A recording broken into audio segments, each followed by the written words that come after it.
El Consejo Potosino de Ciencia y Tecnología y Radio Universidad presentan La Neta de la Ciencia. Espacio informativo sobre todo lo acontecido en ciencia, tecnología e innovación En San Luis, México y el mundo. ¡Comenzamos!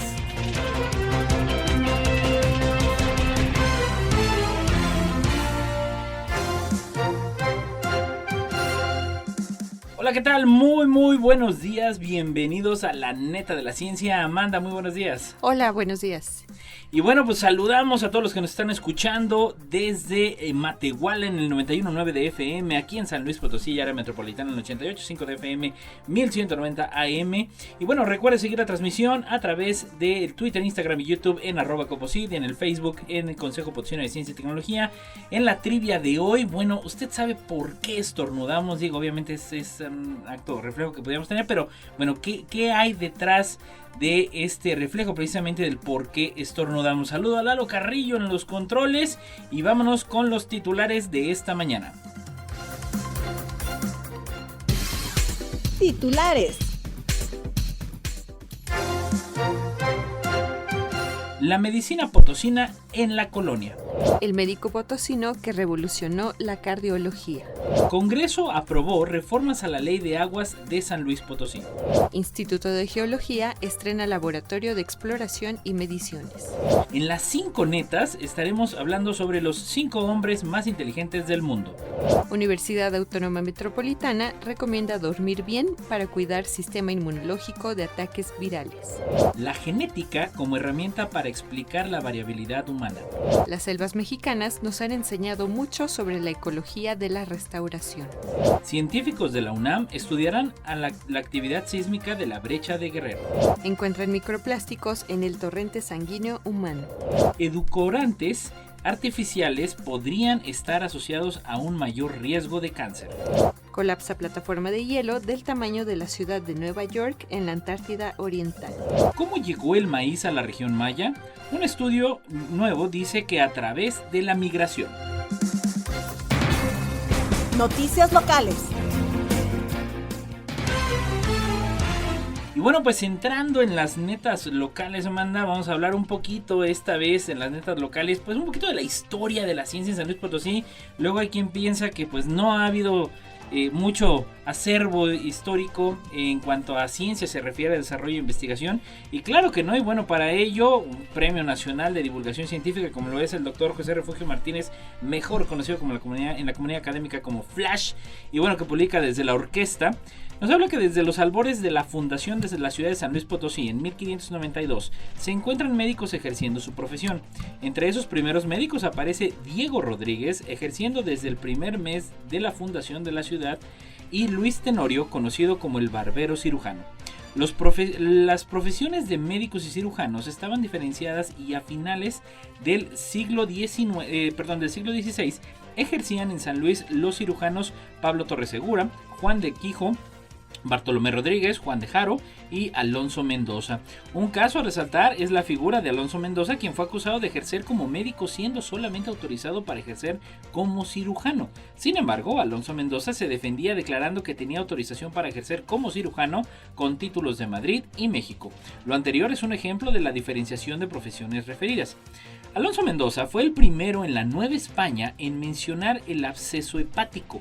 En el año de 1602, declara haber tratado con éxito 2 casos de apostemia del hígado. El absceso es una infección e inflamación del tejido caracterizado por la acumulación de pus. Cuando supura, se le denomina apostema. A partir de entonces, los médicos potosinos se han distinguido notablemente en el estudio de las características clínicas y terapéuticas de este padecimiento. De esta manera, la primera mención en México sobre el absceso hepático se realizó en San Luis Potosí en la figura de Alonso Mendoza.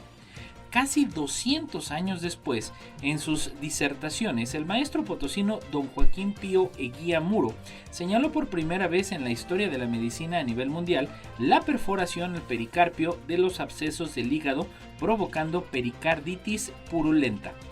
En la época virreinal, San Luis Potosí contó con importantes personajes en el mundo de la medicina, Uno de ellos formado en la Real y Pontificia Universidad de México, donde se graduaría en 1784 y que realizará la primera monografía escrita en el mundo sobre abscesos hepáticos, quien fue don Joaquín Pío Eguía Muro. Don Joaquín Pío Eguía Muro fue el iniciador de la bibliografía médica potosina. Nació en San Luis Potosí, siendo hijo de don Ildefonso Eguía, notario del Tribunal Eclesiástico y del Santo Oficio de la Inquisición. En la propia Real y Pontificia Universidad de México se presentó y ganó en las oposiciones para ocupar las cátedras de 3 de las 4 cátedras más importantes de medicina. En 1795 fue nombrado miembro de Protomedicato. Interesante en la historia de San Luis Potosí. Y bueno, nuestra siguiente neta se relaciona también con la historia de la medicina en nuestro estado. Y pues es que desde la orquesta nos comparten que una de las aportaciones potosinas a la medicina mundial es la técnica conocida como cateterismo cardíaco, desarrollado por el médico potosino Antonio Rodríguez Álvarez, quien nació en San Luis Potosí el 6 de octubre de 1919. El doctor Antonio Rodríguez combinó sus estudios básicos entre San Luis Potosí y Canadá, donde se destacó como buen estudiante de matemáticas. Los estudios de secundaria los realizó en la Universidad Autónoma, donde ingresó en 1933 y terminó sus estudios de preparatoria para ingresar a la carrera de Ingeniería Civil, que cursó por un año. Sin embargo, la inestabilidad de las carreras de ingeniería en aquella época lo orilló a trasladarse a la Ciudad de México en 1941, donde realizó sus estudios de bachillerato en el área biológica, necesaria para su ingreso a la carrera de médico cirujano en la entonces Escuela de Medicina de la Universidad Autónoma. Ahí cursó los primeros 2 años y concluyó la carrera en la Ciudad de México, recibiéndose como médico en 1947 e iniciando una estancia de 3 años en el Instituto Nacional de Cardiología. En el Instituto Nacional de Cardiología comenzó a trabajar en el desarrollo de instrumentación básica y diseñó en conjunto con el Dr. Dorbecker un inyector mecánico, el cual comenzó a desplegar sus amplios conocimientos de matemáticas y principalmente de física.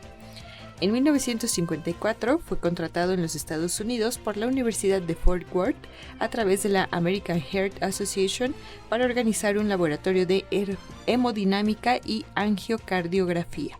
Para entonces ya destacaba como un excelente cardiólogo y un experimentador respetado.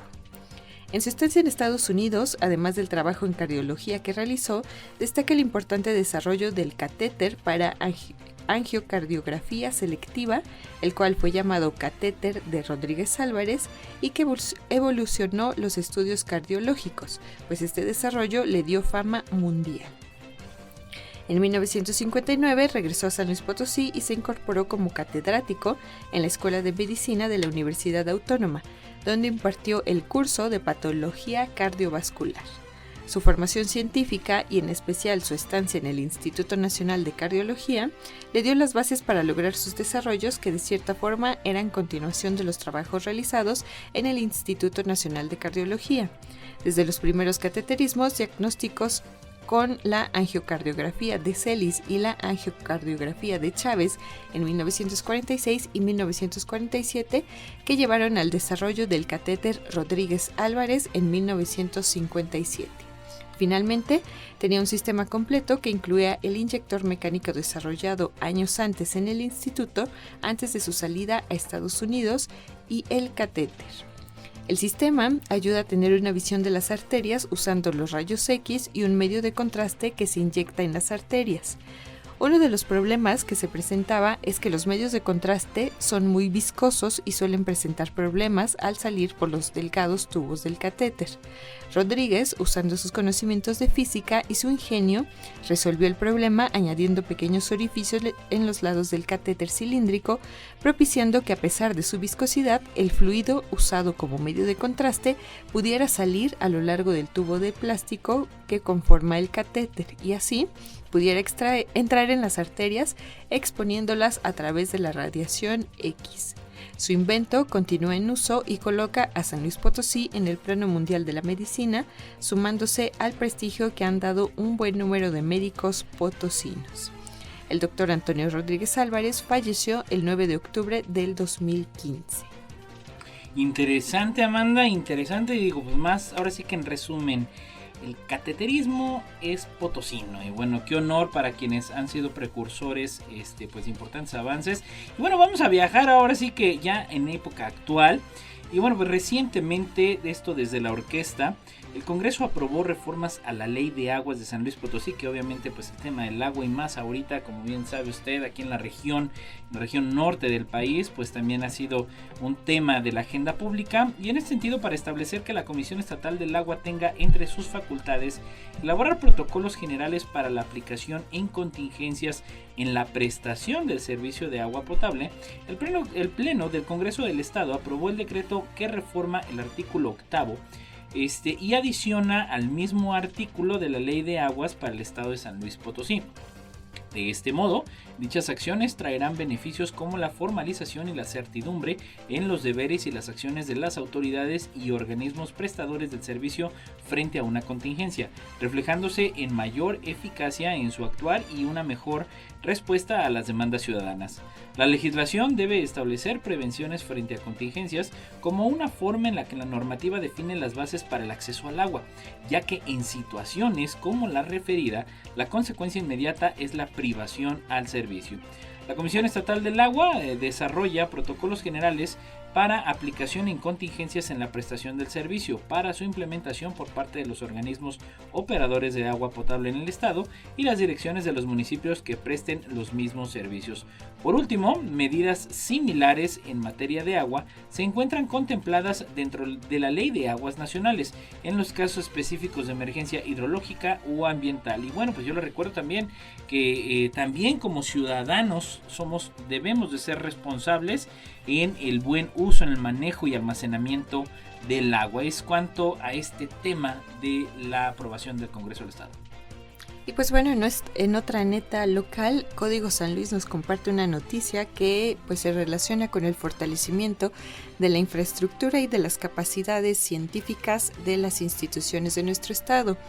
Y es que el doctor Rubén Alfonso López Doncel, director del Instituto de Geología de la Universidad Autónoma de San Luis Potosí, dio a conocer que la entidad cuenta ya con un laboratorio de exploración y mediciones de geofísica aplicadas que ayudará, entre otras cosas, a ubicar fallas geológicas y para la exploración de recursos hídricos. El doctor López Doncel destacó la importancia de este laboratorio, ya que es ideal para verificar el estado del suelo antes de realizar o construir cualquier tipo de obra de infraestructura, así como la interpretación de datos magnéticos y yacimiento de minerales. Comentó que con el alcance que se puede tener con estos nuevos aparatos con los que se puede ayudar a desarrolladores y sobre todo porque no teníamos un laboratorio de geofísica dentro del instituto y el cual se pone al servicio no solo de la universidad, sino de la sociedad en general. Señaló que el laboratorio cuenta con un equipo de sondeo eléctrico vertical, con el cual se puede realizar exploración y evaluación de recursos hídricos, análisis de contaminación de agua y prospección de zonas de saturación de fluidos en patios de lixiviación, entre otros. De igual manera, se pueden realizar tomografías eléctricas para estudios de subsuelo y evaluación de desarrollo urbano, que incluye la ubicación de fallas, fracturas y cavidades, así como prospección en ambientes cársticos, entre otros. Dijo que gracias a los programas postdoctorales del CONACYT, con este nuevo laboratorio se incorporaron 2 nuevos geofísicos que, entre otras cosas, pueden trabajar con todos los métodos geofísicos y que gracias a ellos es que se obtuvieron una serie de aparatos que ayudaron a realizar trabajos científicos en el instituto. Finalmente, el doctor Rubén Alfonso López Doncel dijo que estos aparatos son ideales para la prospección de nuevos desarrollos urbanos, por lo que pone este servicio a disposición para asesorías. Las 5 netas. Las 5 netas y bueno, pues obviamente esto vamos a llevarlo a lo largo de distintos programas. ¿Y a qué me refiero? Que bueno, el día de hoy, Amanda, estaremos hablando de los 5 hombres que según Ya estaremos hablando de eso. Según ciertas fuentes, son los más inteligentes del mundo. Que yo quisiera acotar antes que nada que, bueno, hoy en día, pues también los estudios han demostrado que hay distintos tipos de inteligencia, según ciertas corrientes de psicología. Y bueno, pues el día de hoy obviamente hablaremos de la más usual, que es conocida como la inteligencia intelectual en este sentido. Y bueno, pues ¿de qué vamos a estar hablando con respecto al coeficiente intelectual, Amanda? Pues sí, las 5 netas que tenemos hoy la compartimos desde Forbes con Raquel Martín, que elaboró una lista de los hombres más inteligentes del mundo. De acuerdo con el portal Super Scholar, el cual nos aporta datos muy interesantes sobre la inteligencia en el mundo, como que el 50% de las personas tenemos un coeficiente intelectual entre 90 y 110. 2.5% de las personas tienen un coeficiente menor de 70, pero también el 0.5% de las personas tiene un coeficiente intelectual de 140, lo que está considerado como un genio. También el 2.5% de las personas superan el coeficiente de 130. Pero entonces vamos a conocer quiénes son estas 5 personas consideradas como las más inteligentes del mundo. Y algunas sorpresas, pero bueno, la número 5. El recién fallecido Stephen Hawking, con un coeficiente intelectual de 160 puntos. Y bueno, él, como bien lo saben, fue un físico teórico, astrofísico, cosmólogo y divulgador científico británico. Sus trabajos más importantes consistieron en aportar, junto con Roger Penrose, teoremas respecto a las singularidades espaciotemporales en el marco de la relatividad general y la predicción teórica de los agujeros negros que emitirían radiación 4, lo que se conoce hoy en día como radiación de Hawking. 4. El número 4, Paul Allen, con un coeficiente intelectual de 170. Paul Gardner Allen fue un empresario, magnate de negocios, inversor y filántropo estadounidense. Junto con Bill Gates, fue fundador de la empresa Microsoft. Interesante. En la número 3, Garry Kasparov, con un coeficiente intelectual de 190. Es un gran maestro del ajedrez, político y escritor ruso que obtuvo la nacionalidad croata en 2014. Fue campeón del mundo de ajedrez de 1985 a 1993 y campeón mundial versión PCA de 1993 a 2000. Es considerado uno de los mejores jugadores de todos los tiempos. 2. El número 2, Rick Rosner, con un coeficiente intelectual de 192. Rick Rosner es un escritor de televisión estadounidense y una personalidad de televisión conocida por sus supuestos altos puntajes en pruebas de inteligencia y su inusual carrera.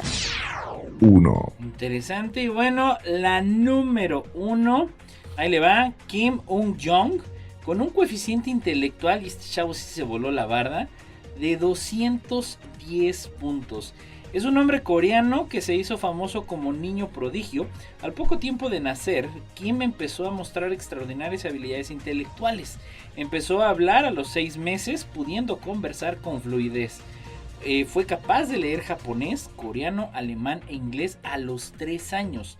El 2 de noviembre de 1966, todavía con 4 años de edad, resolvió cálculos integrales y diferenciales. Tiempo después, demostró en un programa para la televisión japonesa su habilidad para comprender los idiomas. Era un políglota, sabía chino, español, vietnamita, tagalo, alemán, inglés, japonés y coreano. Siendo aún un niño, Kim también se dedicó a escribir poesía, siendo además un excepcional pintor. Kim fue un estudiante invitado de física en la Universidad de Hanyang desde los 3 años hasta los 6, siendo a los 7 años invitado a los Estados Unidos para trabajar con la NASA. Terminó sus estudios universitarios consiguiendo finalmente un doctorado en física en la Universidad Estatal de Colorado antes de cumplir los 16 años. En 1974, durante su periodo universitario, comenzó su trabajo de investigación en la NASA hasta 1978, cuando volvió a Corea. Tras volver a Corea, quiso desaparecer de la mirada pública, así decidió asistir a una universidad local y cambiar de su especialización en física a ingeniería civil. Finalmente consiguió un doctorado en este campo, siguiendo adelante para convertirse en un prominente erudito en dicho campo, habiendo publicado al menos 90 artículos. ¿Cómo ves, Amanda? impresionante la trayectoria de este gran niño prodigio, Qué bárbaro. genio, y pues bueno, que seguramente sigue en el campo de la investigación. Así es, interesantísimo. Y bueno, pues vamos a brincarnos a las nacionales. No importa en qué parte del mundo estés, recuerda sintonizarnos en la web radioytelevisión.uaslp.mx. Noticias nacionales. Milenio nos comparte que dormir mal pone en riesgo la salud y la vida. Bueno, muchas veces ya hemos escuchado sobre la importancia de dormir bien desde pequeños y más como adultos. Y pues es que bueno, dormir bien, más bien dormir mal, disminuye la capacidad de respuesta del aparato inmunológico ante un ataque viral. En tanto, en tiempos de pandemia es necesario un buen reposo para que el sistema reaccione adecuadamente para combatir la presencia del virus SARS-CoV-2, la hepatitis o influenza, alertó el doctor Javier Velázquez Moctezuma, profesor distinguido de la Universidad Autónoma Metropolitana. Actualmente la gente está durmiendo poco, tiene un nivel alto de privación del sueño y su día transcurre con somnolencia. Presenta una gran presión para quedarse dormido, pero no resiste y se duerme en el centro de trabajo, el transporte público, en la calle e incluso en su automóvil, lo que acarrea accidentes viales con heridos y fallecidos, afirmó durante la charla Consecuencias nocivas de dormir mal. Otras consecuencias de la falta de sueño son el aumento de errores y omisiones debido a que la memoria declina y las respuestas psicomotoras se hacen más lentas, así como la pérdida de las funciones en el cerebro y la capacidad de relacionarse de manera óptima, explicó. Cuando estamos privados de sueño, nuestra capacidad de respuesta está significativamente disminuida, lo que puede facilitar la presencia de hongos, parásitos, virus y bacterias y por lo tanto no hay que descuidar nuestro descanso y recordar en todo momento que los seres humanos estamos hechos para estar despiertos y dormir. Si eliminamos la etapa del sueño, las consecuencias van a ser muy graves. Hay que dormir el tiempo adecuado para funcionar bien y estar contentos con nosotros, nuestro grupo de trabajo y familia, pues en caso contrario, si esto se prolonga, en el tiempo vamos a presentar otras enfermedades que ponen en riesgo nuestra salud y nuestra vida, ponderó el investigador del Departamento de Biología de la Reproducción de la Unidad Iztapalapa. La privación del sueño crónico también puede aumentar el riesgo de trombosis debido a problemas con los vasos sanguíneos, producir infartos, alterar la presión arterial, las hormonas del sistema endocrino que regulan el hambre y la saciedad, que puede provocar sobrepeso y obesidad con el consecuente riesgo de diabetes o de síndrome metabólico. Además, amplifica el riesgo de enfermedades mentales como depresión y ansiedad, que deterioran la calidad de vida de quien las padece y facilita la aparición de demencia tipo Alzheimer, así como la posibilidad de desarrollo de cáncer, particularmente de mama, próstata y colon, puesto que durante el sueño se regula la acción de ciertos genes antitumorales que durante la vigilia se apagan y no funcionan adecuadamente. Ante este panorama, el mensaje es no descuidar nuestro descanso.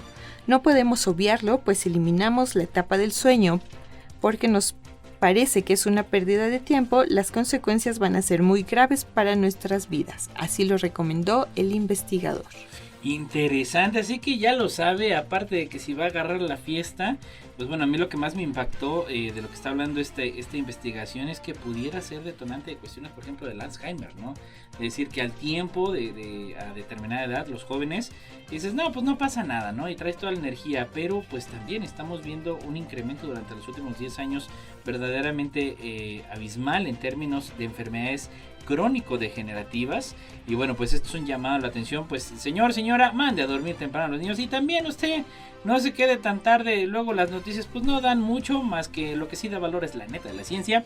Y bueno, pues estamos llegando a la mitad del programa. La trivia del día de hoy, ¿por qué estornudamos? Ya lo sabes, síganos a través de las redes sociales, Twitter, Instagram, YouTube, Facebook, en el Consejo Potosino de Ciencia y Tecnología. Y un saludo al Altiplano Potosino a través del 91.9 de Matehuala. Volvemos.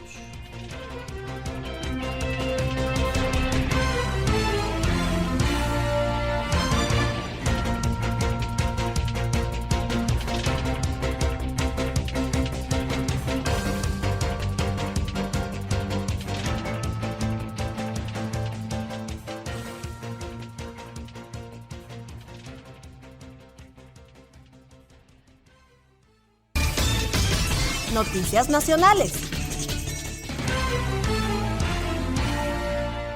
Y ya estamos de vuelta en la neta de la ciencia, la trivia del día de hoy. ¿Por qué estornudamos? Ya lo sabe. Comparta, comente y haga todos sus comentarios precisamente a través del chat de esta transmisión, a través del YouTube, del Copos y del Facebook. Y bueno, pues entrando también, seguimos con las netas nacionales, Amanda. Y bueno, desde Ciencia UNAM, de la Dirección General de Divulgación Científica, nos hablan sobre la genética como herramienta para explicar la variabilidad humana. Y en este sentido, la antropología física es una disciplina que estudia la diversidad de nuestra especie, desde una perspectiva biocultural y ecológica, tanto en poblaciones antiguas como en modernas. Sus estudios establecen puentes de diálogo entre los procesos biológicos con los aspectos ambientales, históricos y socioculturales en contextos poblacionales específicos. Ana Itzel Juárez Martín es doctora en antropología con especialidad en antropología física, es académica del Centro de Estudios Antropológicos de la Facultad de Ciencias Políticas y Sociales de la UNAM y miembro de la Asociación Mexicana de Antropología Biológica. Entre otros temas, la doctora ha estudiado la variabilidad genética de los pueblos otomianos del altiplano central mexicano y las regiones entre la dieta y el fenotipo de los otomíes del Valle del Mezquital. La variabilidad observable al nivel del fenotipo es el resultado de un código genético y de la interacción del individuo con el ambiente. La antropología física actualmente estudia ambos niveles, particularmente la antropología molecular ha permitido avanzar en el conocimiento de la variabilidad genética de nuestra especie y en temas relevantes como el origen y migraciones de nuestros ancestros evolutivos, entre muchas otras nuevas indagaciones. La investigadora relata que cuando se desarrolló la técnica de laboratorio conocida como PCR, reacción en cadena de la polimerasa por sus siglas en inglés, hace casi 40 años, esta significó una verdadera revolución para la biología y también para la antropología física. Dicha técnica permite que a partir de cualquier muestra biológica en la que se pueda obtener ADN, se haga una amplificación, es decir, obtener millones de copias de un fragmento predeterminado, lo que a su vez hace posible que se estudie a detalle la molécula de ADN en el laboratorio. Se puede obtener ADN de una muestra de saliva, de un bulbo de cabello, de la sangre y de huesos prácticamente de cualquier antigüedad. De hecho, el especialista detalla que en algunos laboratorios del mundo se han hecho análisis de restos óseos de homínidos con una antigüedad de cientos de miles de años. Finalmente, aun cuando los restos óseos sean muy antiguos, es posible obtener ADN de ellos. Si bien la antigüedad de los restos puede ser un factor crucial para el éxito de la extracción del ADN, es aún más importante considerar las condiciones a las que estuvieron expuestos estos materiales biológicos. Los investigadores analizan el ADN usando marcadores genéticos. Estos son segmentos de ADN con ubicaciones físicas conocidas dentro de un cromosoma y que se utilizan para rastrear la herencia y variación de un gen o de secuencias con función desconocida. Va avanzando precisamente pues el develar la historia misma de nuestra especie.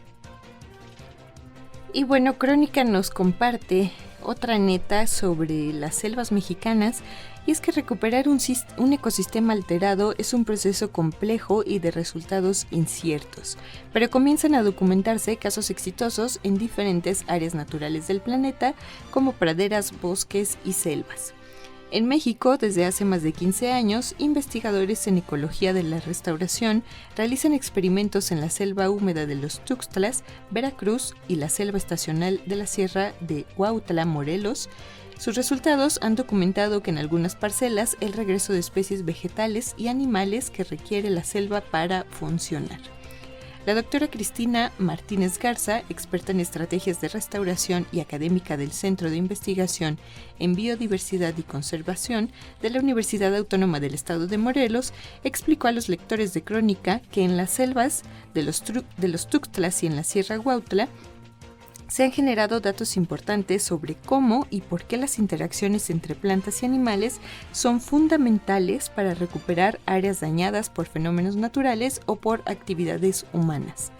Hoy sabemos que no basta con poner en un ecosistema las diferentes formas de vida que estaban presentes. Se requiere un orden en la reintroducción de cada componente vegetal y animal para lograr la recuperación del ecosistema. En el caso de los experimentos hechos en México, hemos estudiado 2 modelos que nos aportan información sobre estas interacciones planta-animal. Uno es el proyecto que desarrollamos en la selva húmeda en los Tuxtlas, donde fuimos apoyados con fondos de la National Science Foundation de Estados Unidos, y el otro proyecto está en la selva estacional en la Sierra de Huautla, donde recibimos apoyo de la Secretaría de Educación Pública y la Universidad Autónoma del Estado de México, dice la doctora en Ecología Evolutiva. En la selva húmeda se han aplicado 3 formas de trabajo con diferentes parcelas para comparar estudios. Algunas parcelas no son intervenidas y se documenta su proceso de recuperación natural. En un segundo grupo de parcelas se siembran árboles locales con frutos carnosos que atraen a los animales para dispersar semillas. Y en el tercer grupo de parcelas se siembran árboles con frutos secos que no atraen a los animales, pero dan refugio para medir también la dispersión de semillas. En la selva estacional, también conocida como selva baja caducifolia, se trabaja con 2 tratamientos. El primero fomenta la recuperación natural de los terrenos y el segundo mide la recuperación mediante la plantación de una combinación de árboles presentes en selva, los de fruto carnoso y los que producen frutos secos. En los 2 casos se ha estudiado la recuperación en diferentes formas de vida: árboles, arbustos, hierbas, polinizadores, roedores y depredadores. Interesante. Y bueno, pues cerrando las netas nacionales, científicos de la UNAM estudiarán la actividad sísmica de la brecha de Guerrero. Y bueno, un equipo de 9 científicos que estudia la temida brecha de Guerrero zarpará este sábado, el sábado pasado, en el buque oceanográfico El Puma a esa zona sísmica marítima para averiguar cuán alto es el riesgo de que se produzca un gran terremoto. Los 9 científicos y el equipo de apoyo, que incluye a un reportero de la agencia de noticias EFE, pasó las pruebas de la COVID-19, aislados durante unos días en un hotel de Mazatlán, pobrecitos, para asegurar que ninguno de los viajeros a bordo del buque esté contagiado. La expedición incluye a 8 científicos de la Universidad Autónoma Nacional de México y uno de la Universidad de Kioto, liderados por los sismólogos Víctor Manuel Cruz Atienza y Yoshihiro Ito. El objetivo fundamental del equipo de científicos es recoger los sismógrafos que han permitido la actividad de la brecha de Guerrero y que debieron haberse rescatado en 2020, pero el estallido de la pandemia de la COVID-19 hizo imposible organizar la expedición con anterioridad. La actual actividad sísmica de la brecha de Guerrero y los más de 120 años transcurridos sin un terremoto de consideración en esta área de 160 kilómetros de longitud mantiene en estado de alerta a los especialistas. El proyecto del equipo de científicos mexicano-japonés comenzó hace 6 años para estudiar la intensa actividad en la brecha de Guerrero. En la última semana se han registrado 2 temblores de magnitud 4.8 y 4 en la escala de Richter, tanto lo que fue el 18 y el 22 de marzo, con epicentro en la brecha de Guerrero, lo que da una idea de la permanente actividad sísmica en la zona. Los científicos aprovecharon la estancia en el puerto de Mazatlán para estudiar los últimos movimientos telúricos y averiguar las posibilidades de que ocurran sismos de alta magnitud, como el último de categoría 7 ocurrido el 7 de septiembre de 2021 en la brecha de Guerrero. Respecto a esto, pues hablan un poco a lo que refiere a los sismos lentos y comentan que en 1962 sucedió un fenómeno parecido. Las medidas recogidas indican que un sismo igual o de mayor magnitud que el de septiembre pasado puede suceder, aunque no sea algo categórico, explicó a F. Víctor Manuel Cruz Atienza, geofísico de la UNAM. La doctora en sismología, Sara Franco, miembro de la expedición, añade que desde 1997, cuando se instaló la estación de Cayaco en Guerrero, con la que se observa continuamente y analiza la deformación de la corteza terrestre asociada a los temblores, se registra la existencia de los llamados sismos lentos. Este tipo de sismos provocan una transmisión de la energía acumulada hacia los límites de la brecha, lo que explicaría por qué en la periferia donde se dan los megaterremotos y no en el mismo centro de la brecha, agregó la investigadora. Y pues bueno, antes de continuar con las netas internacionales y aprovechando que estamos hablando de medio ambiente y de la recuperación de los ecosistemas, ya iniciaron las épocas de los incendios forestales y ojalá tomemos conciencia y hay que prevenir estos acontecimientos que tienen consecuencias devastadoras para el ecosistema. Ya aquí en la región centro se han presentado algunos pequeños incendios que se han logrado controlar, pero bueno, viene también mayo y la época de la zafra en la Huasteca, que desafortunadamente hay ocasiones que se sale de control, entonces hay que estar muy atentos y prevenir sobre todo. Así es, tener a la mano números precisamente de protección civil, de los bomberos. La mejor forma pues es precisamente fomentarlo, y pues nosotros obviamente en lo máximo pues evitar cualquier incidencia hacia provocar un incendio. Noticias internacionales. Y pues bueno, desde Código San Luis tenemos nuestra primer neta internacional, y es que investigadores de la Universidad Libre de Ámsterdam detectaron por primera vez en la historia presencia de microplásticos en el torrente sanguíneo humano, un descubrimiento que enciende las alarmas del mundo. Los microplásticos son trozos diminutos de plástico, los cuales provienen de productos en nuestro entorno. Hasta la fecha fueron detectados en el círculo polar ártico, en el estómago de tiburones y pingüinos, heces humanas y placenta. Sin embargo, es la primera vez que son detectados en la sangre humana. La presencia de plástico en cualquier organismo vivo es un problema médico y científico que lamentablemente ha escalado de manera alarmante durante los últimos años. El método se aplicó a la sangre de 22 donantes anónimos y se examinó para detectar la presencia de 5 polímeros diferentes, que son los componentes básicos del plástico, y pues entre ellos está el PET. También se determinó el grado de presencia de cada uno de los polímeros en la sangre. Según el análisis, 3/4 partes de los sujetos analizados parecían tener plásticos en la sangre, señala la universidad en un comunicado. Esta investigación, asegura, es la primera en demostrar que las partículas de plástico pueden acabar en el torrente sanguíneo humano. El siguiente paso es conocer la posible facilidad con la que estas partículas pasan del torrente sanguíneo a los tejidos, por ejemplo en órganos como el cerebro, y pues también conocer cuáles son las consecuencias en nuestra salud. Interesante. Y bueno, en otras netas internacionales que también tienen que ver mucho con el aspecto de la salud, esto desde Crónica, los edulcorantes artificiales pueden no ser alternativas seguras al azúcar. Según un estudio observacional que sugiere una relación entre el consumo de algunas de estas sustancias endulzantes y un mayor riesgo de cáncer, esta es la principal conclusión de un trabajo publicado en la revista PLOS Medicine y sus autores. Si bien admiten la necesidad de estudios experimentales, aseguran que sus resultados no apoyan el uso de edulcorantes artificiales como alternativas seguras al azúcar en los alimentos o las bebidas. La investigación está liderada por las científicas Charlotte Debras y Mathilde Touvier del Instituto Nacional de Salud e Investigación Médica y la Universidad Sorbona de París del norte de París, ambos en Francia. Millones de personas los consumen diariamente, pero la seguridad de estos aditivos ha sido y sigue siendo objeto de debate. ¿Existe algún estudio que niega la vinculación de su ingesta y el cáncer? Para evaluar la posible cancerogenicidad de los edulcorantes artificiales, los investigadores analizaron datos de 102.865 adultos franceses que participaron en el estudio Nutrient-Net Santé, explica un comunicado de la revista. En concreto, el equipo recopiló datos relativos a la ingesta de edulcorantes artificiales a partir de registros dietéticos de 24 horas. Tras recoger información sobre el diagnóstico de cáncer durante el seguimiento, los investigadores realizaron análisis estadísticos para investigar las asociaciones entre el consumo de edulcorantes artificiales y el riesgo de cáncer.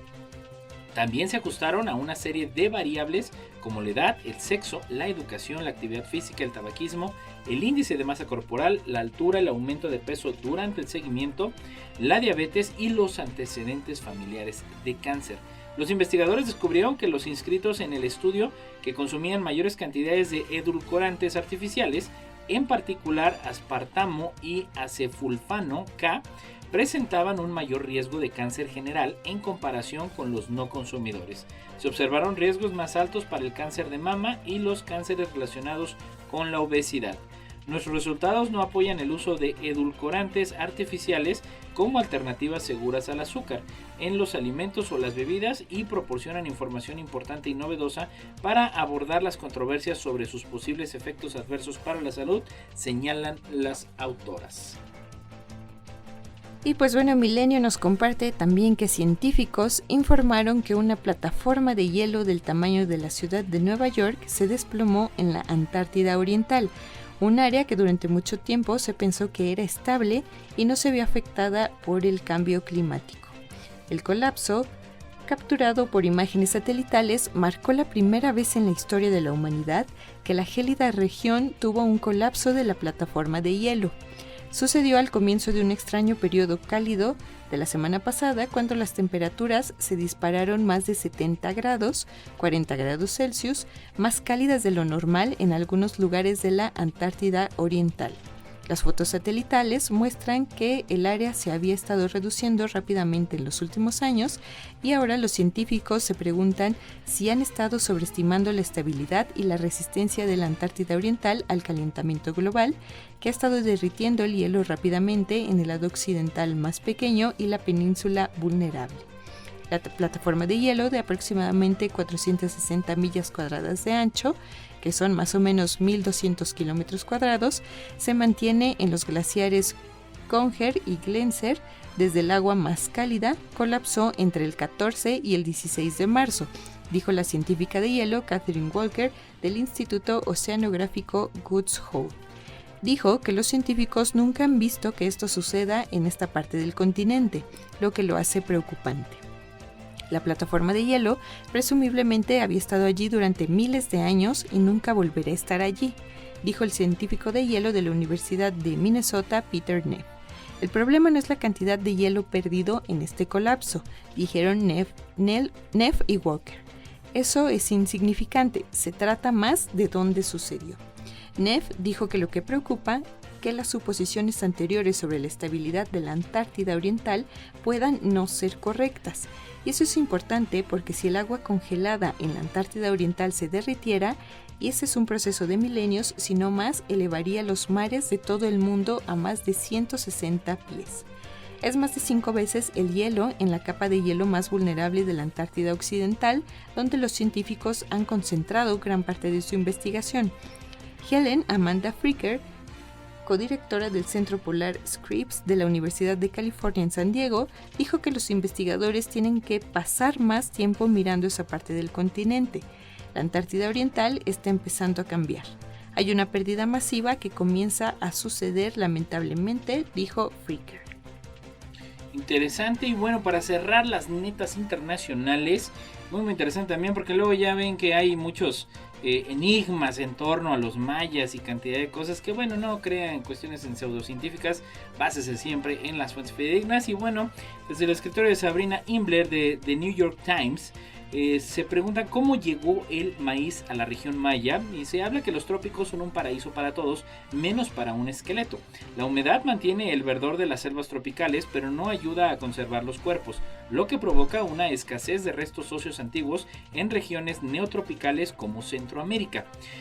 No obstante, en las profundidades de las selvas de Belice, bajo el cobijo seco de 2 refugios rocosos, los esqueletos de personas que murieron hace casi 9.600 años se han conservado en condiciones extraordinarias. Sus huesos nos dan un panorama inusual de la historia genética de la región, que se desconoce en gran medida. Un grupo de científicos extrajo el ADN de estos antiguos pobladores, lo cual ofrece un entendimiento nuevo sobre la historia genética de los pueblos de la región maya. El estudio se publicó el martes pasado en la revista Nature Communications. Los investigadores identificaron una migración masiva desde el sur, desconocida hasta ahora, que ocurrió hace más de 5.600 años y que precedió a la llegada del cultivo del maíz en la región. Esta migración de personas, que tienen un vínculo más estrecho con los hablantes actuales de las lenguas chipchaks, contribuyó con más del 50% al linaje de los pueblos de habla maya de la actualidad. Lisa Lucero, antropóloga de la Universidad de Illinois en Urbana-Champaign, quien es especialista en los mayas ancestrales y no participó en la investigación, señaló que los resultados nuevos tienen el potencial de actualizar y reescribir la historia temprana de los primeros habitantes de América. Javier Roca Rada, doctorando en la Universidad de Adelaida, aseveró que los resultados llenan un vacío de información entre los habitantes más antiguos de la región maya que se estudiaron anteriormente y la época previa al asentamiento de Mesoamérica. El estudio nuevo surgió de excavaciones continuas dirigidas por los autores Keith Pfeffer, arqueólogo medioambiental de la Universidad de Nuevo México, y Douglas Kenneth, arqueólogo de la Universidad de California en Santa Bárbara. Los investigadores han excavado en 2 refugios rocosos en la Reserva Natural de Blandén, una zona remota y protegida de Belice que preservó esos sitios, usados como cementerios intactos durante miles de años. Y bueno, comenta Pfeffer que la gente volvía a ellos una y otra vez y enterraba a sus muertos. Los refugios también estaban ocupados por los vivos que fabricaban herramientas y cocinaban, como lo demuestran los huesos enterrados de armadillos, ciervos y un tipo de roedor llamado paca, dijo Pfeffer. Añadió que el fondo de la fosa excavada contenía un fragmento de un perezoso gigante que incluso podría ser anterior a la ocupación humana del refugio. Y bueno, pues es cuanto a las netas, pero vamos con la trivia antes. Ya si usted comentó por ahí la respuesta, si la encontró, compártanla a través de los chats de esta transmisión. Y bueno, Amanda, ¿tú sabes por qué estornudamos? Tengo una ligera idea, pero mejor cuéntanos. Cuéntanos, y esto de Javier Yáñez de BBVA Open Mind. Bueno, el estornudo no es más que una curiosa respuesta fisiológica, un reflejo violento de expulsión de aire que emplea un gran número de músculos. En el caso más general, el estornudo se inicia por una estimulación de la mucosa nasal debida a agentes físicos como cuerpos extraños o químicos como sustancias irritantes.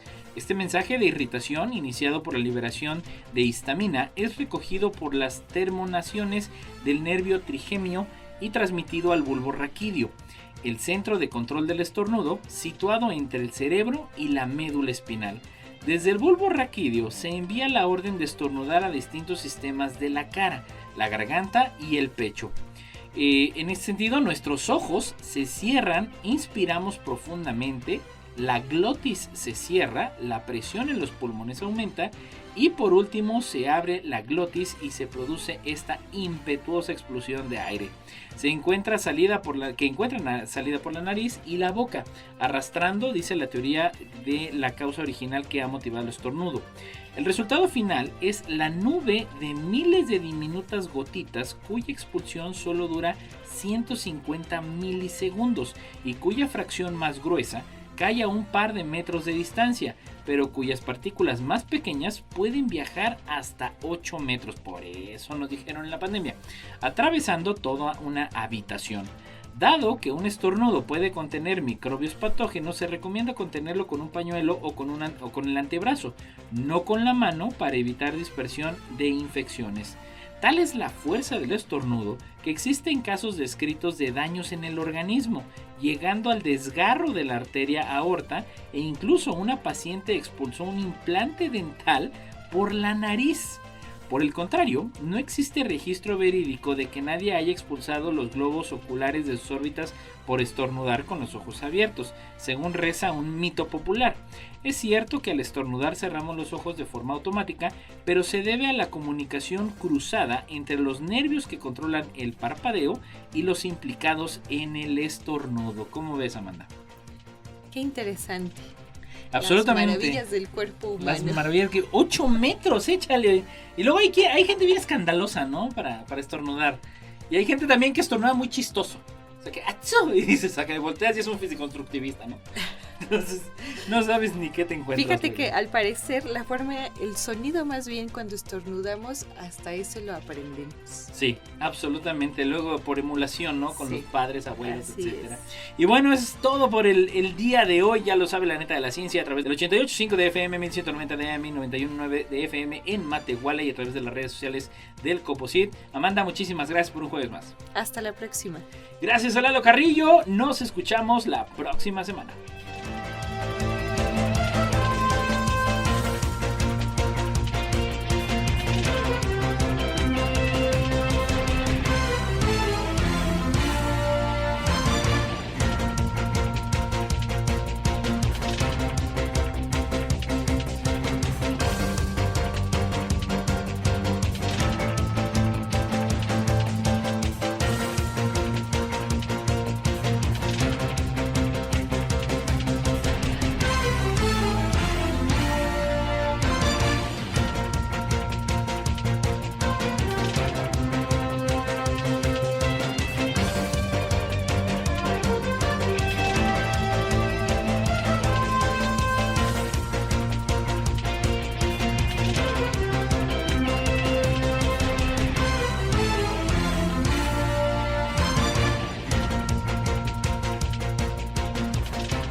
Esto fue